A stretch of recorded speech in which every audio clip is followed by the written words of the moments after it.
Hi everyone, great seeing you, most of you in class yesterday. A couple of things here for you to work on for your homework for week 3 of the October-November Strength and Stability class. So we worked a little bit on the mechanics of the pelvic tilt and the neck retraction from that hands and knees position to work on neck stability.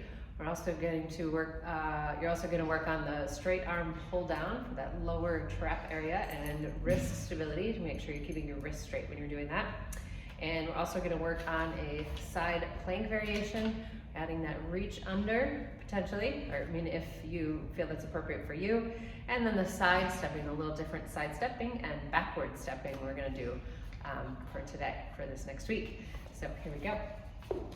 We'll start with the hands and knees position with the pelvic tilt. So we are working on trying to do that perform that pelvic tilt only at the lower back. So the tendency being to round the whole spine as we do this. But we want to be able to move just from here. So it can be helpful if you can do this, if you do this in front of a mirror, because sometimes we're not quite aware of how our body is moving. That can be tricky. So you can try 10 or 20 of those, take a little break, maybe try again. Remember, the more you do this, the easier it gets. So if you can do this every day, just a few, 10 times, that can be helpful. And for the neck retraction, we're letting the head drop down with control, and then lifting the head up. Remember, the back of the head towards the ceiling. We are not looking forward like so, keeping the gaze straight down to the floor. And don't just let the head flop. Remember, we want to still lower with control and retracting, or you can think about it as like kind of giving yourself a little double chin there. Okay. And next we will do that side plank since I'm down here. And we did do this one with the knee down, so I'll show that today as well. We did this on the forearm with the elbow. Remember, the elbow stacked directly under the shoulder. Before we started, remember I was focusing on engaging the muscles under here, under the arm, around those ribs. So you're going to lift up that area, and if it's helpful, you can lift and lower a few times just to feel that. You're going to keep that lift. You can also almost think of it as you're trying to create an arc here, and maybe that's sufficient right there. And this leg, rather than just letting it be loose, if you're just keeping the hip down, make that leg straight and strong. And if you so choose, you can lift into a modified side plank this way, but still we want to keep that area lifted. Even not quite down here. If you're going to lift the hips, I want you to really lift them so you can really lift from underneath there. And that was your option 2. And option 3, and this might be on the second or the third set, you're going to reach underneath, look down, and then reach up. And I'm going to show this from the other direction so you can see what to avoid a little better. So from that side plank, we want to keep integrity through here. So when you reach under, I don't want you to let that shoulder pop out behind you. I want you to keep this alignment as you reach under. And keep that lift from the underside there. Okay. And of course, both sides. And we did 30 seconds at a time. You can try that. And I recommend at least 2 rounds on each side, even if it's the same, version 1, but there's the version 1, 2, or 3 for that one. And then we're going to do the side steps. So we did these a little different than you might have done them previously. We did it with the band around the thighs. Remember, the emphasis is on pushing off with the inside foot. So if I'm going this way, I'm going to push with this foot.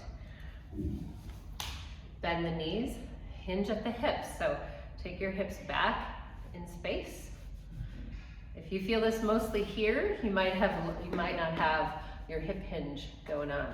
Okay, and we're going to push off. So you notice this foot is the inside or outside foot is lifting, but the inside foot is pushing. So more of the energy is coming from here, pushing off, and that works in that case this outer glute area on the pushing leg. Okay. We did try some forwards and backwards walking. I like the backwards. You can do the forward. I'll just do them all. Okay. So the forward, we're keeping that hip hinge. So I'm keeping this position, that level of knee bend and that level of hip hinge. hinge. And I'm gonna step. And then I'm gonna walk backwards. Backwards, same thing. Step and step. So when I go forward, I still did toe and then heel, toe and then heel, keeping roughly that same level of hip, knee bend and hip hinge, and step back, and step back.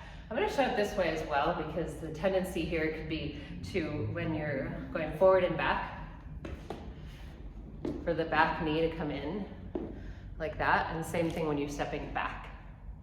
That back knee might come in a little bit. So it might be helpful for this one, at least for a little bit, to use a mirror because we want to make sure those knees are staying in good alignment.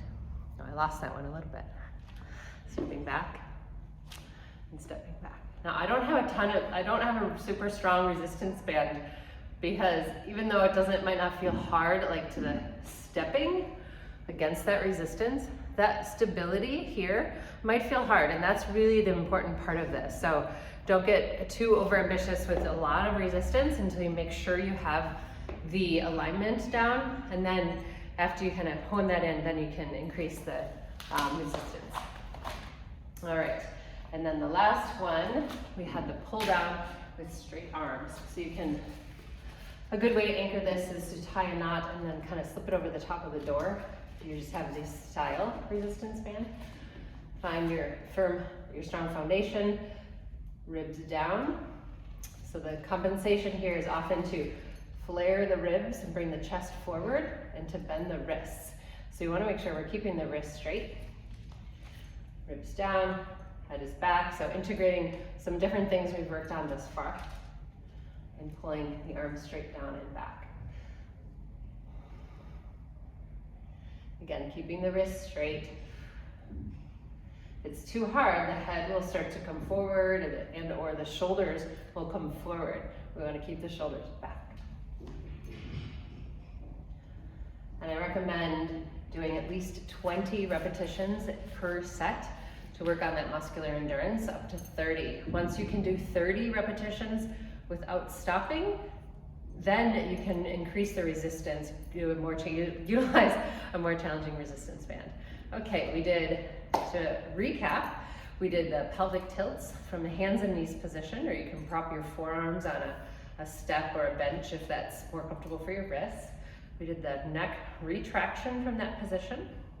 And then we did the side plank with the emphasis on lifting the underside, feeling like you're creating an arc on the bottom side of your torso. And then we did the sideways, forward and backward walking with the resistance band above the thighs. So you need that resistance band loop. It might be the same one, you just tie it in a loop and then a nice long piece to pull down for that last one, the pulling down. Remember, keep the wrist straight for that one and keep the ribs down and shoulders back. All right, that's it for today, for this week rather, for your homework. I encourage you to do this at least 3 times before I see you again. That's your challenge. So hopefully I can report that next week. I look forward to seeing you all next week. Have a great weekend and happy Halloween.